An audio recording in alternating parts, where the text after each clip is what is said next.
Let me tell you about smartwatches. You may still be waiting for your Apple Watch to arrive, but we've been running ours, all 6 of them, through a battery of scientific tests, along with its main smartwatch competitors, including the Asus ZenWatch, the LG G Watch R, Martian Notifier, Motorola Moto 360, Pebble Steel, Samsung Gear S, and the Sony Smartwatch 3. We know any Apple product comes with a lot of buzz, and the buzz and marketing around the Apple Watch may boost the entire smartwatch sector by getting people excited and educated about the technology. One estimate says that by 2018, 330 million smartwatches will have been shipped worldwide. That's up from only 4 million in 2013. How to choose? Here at Consumer Reports, we've created a new ratings category to help you make an informed decision. And if you're a Consumer Reports subscriber, you can head to our smartwatch ratings page for full details. As soon as you're done watching this video, of course. Earlier, we gave you a preview of the Apple Watch's performance in our initial tests.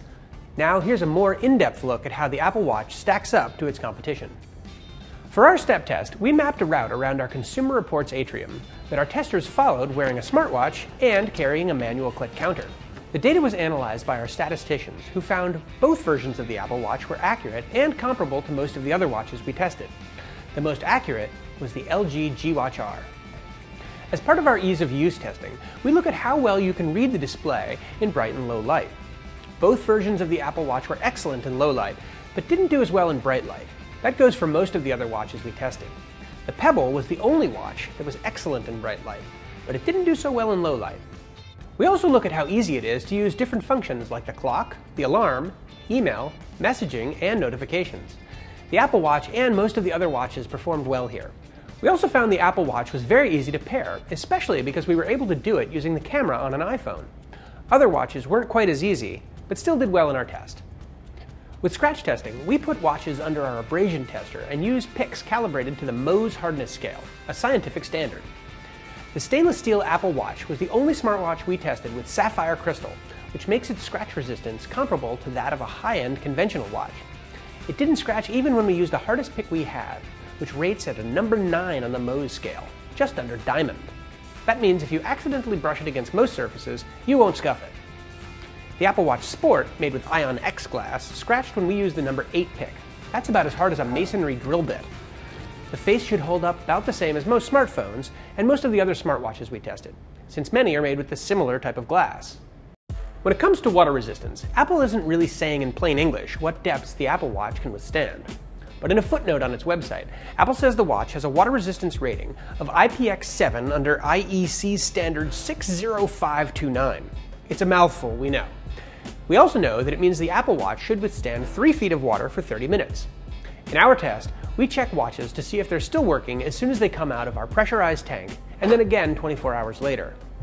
Both versions of the Apple Watch ultimately passed our test, but the first Apple Watch Sport we tested did not work at the 24-hour mark. In order to find out whether this was a consistent failure of the model, we tested 2 more samples of the Sport.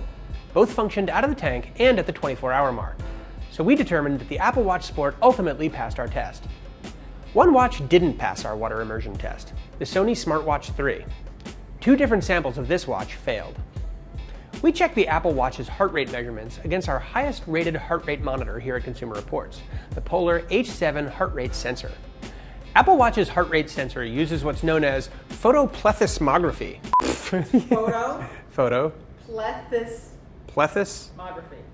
Photoplethysmography.